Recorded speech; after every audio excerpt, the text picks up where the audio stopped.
Your spouse is a key success factor in your life. Don't be stupid. Don't make a mistake. Don't marry the wrong guy or the wrong girl. Rich and handsome, cool and all of that, that's rubbish. Because the most handsome guy today, slim and tall and elegant, feed him a little, you see.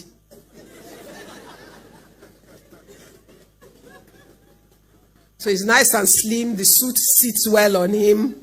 Let his wife do some damage. All the experiment that she'll do in the kitchen will land. He's the waste ground. And then soon enough,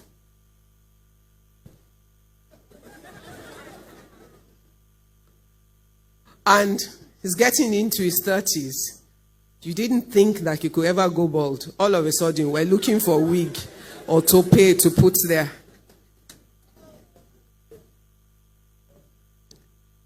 His father is rich, so you want to marry into this big family. They're big by the time and the season that you're evaluating them. How do you know they will not be the criminals of tomorrow?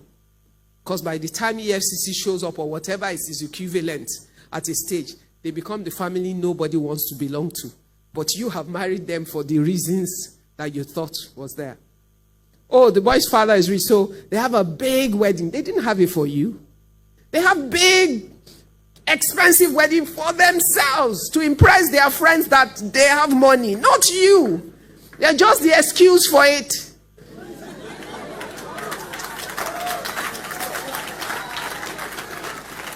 It's not for you. So they give you plenty of presents. Okay. Even if they give you 50 cars, they'll all age at the same time. 50 brand new cars. In 4 years, all the 50 cars are old. Because there's a new model every year. 2019 Range Rover is already out in 2018. So how do you keep up? Oh, they've given you this big house. Okay, the house is fine on day one. But guess what keeps it going? Cash flow. The guy could get the house from his father or his father's friend or whatever. But if he can't generate his own cash flow to keep it running, you're going to suffer. He has to go to his father to pay school fees for his children. You're already in trouble. So that cannot count. What does family represent for you? Your support system. Your circle of influence. The man who will speak into your life and have the greatest impact. The guy who will tell you you're so beautiful and joy will well up in your heart. And the guy who, if you are so beautiful, looks at you and say, "Kilo dalare," you will look at yourself in the mirror and you see a very ugly woman, even though you're the most beautiful woman in the world. An influencer. The woman that will look at you and say you are useless.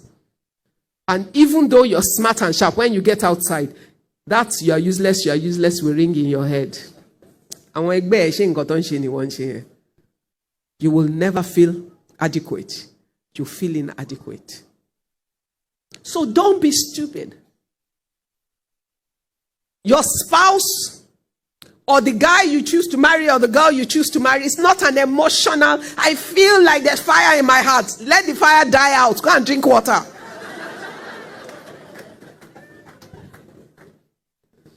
It is the most important decision of your life.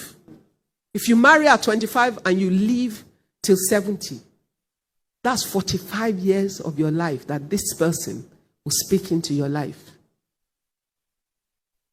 Affect it one way or the other. Build it or destroy it. See, somebody killed somebody last week. We don't know the story, but that was someone that seemed like her life was together. Now, one life destroyed, second life destroyed, 2 lives destroyed, and many lives impacted.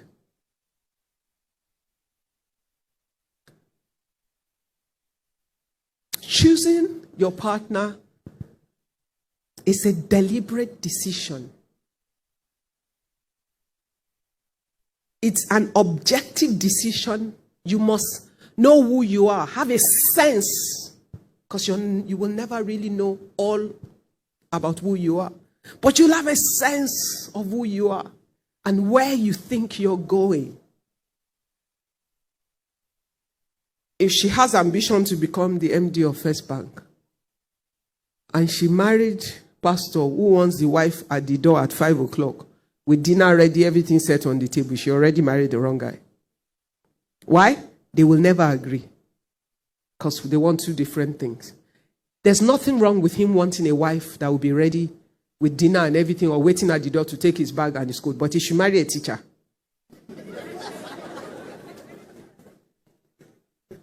So that when school closes, maybe at 2 o'clock, and you know, even teachers now, when school closes at 2, they go and do what? So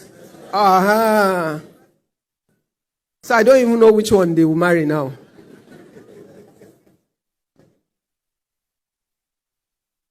It's true. You must have a sense of where you're going, who God has called you to be. And no matter how attractive or good you think that guy is to you and all the packaging, just realize that there's fire on the mountain if you don't have enough wisdom to strategically consider the reality. Because guess what?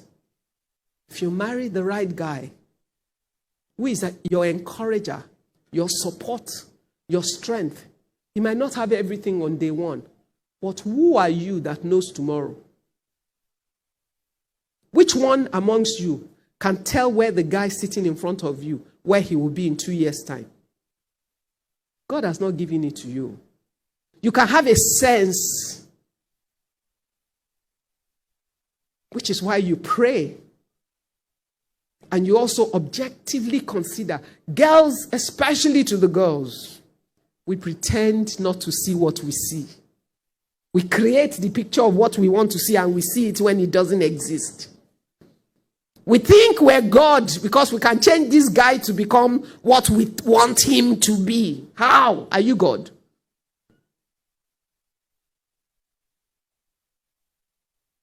Your husband or your wife will make you or break you, destroy you or help to build you.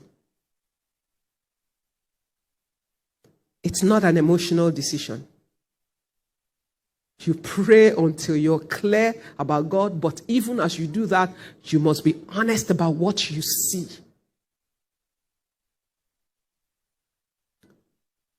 You know, when I got married on my 28th birthday, I already had a factory.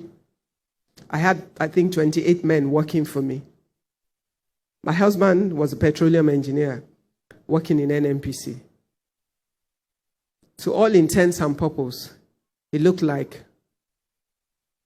I was successful and on my way to being more successful, and my husband was a civil servant working for government in a professional capacity. To some people, I was being silly marrying a guy like that. They felt that there's some big, rich guy that would fit me better. Better know yourself. Me, I know me.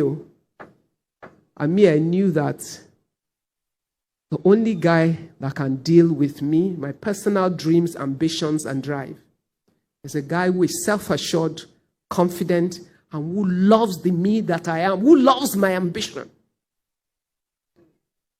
and has no fears whatsoever of what he thinks I will be. So imagine me then.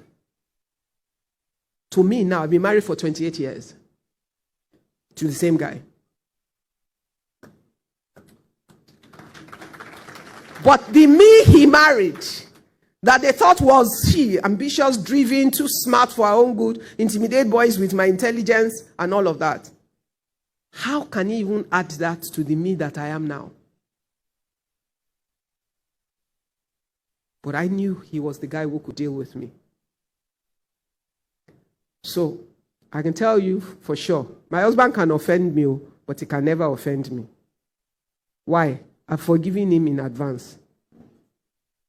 Because just for giving me the gift of love that allows me to be myself, that's the best gift he could ever give me.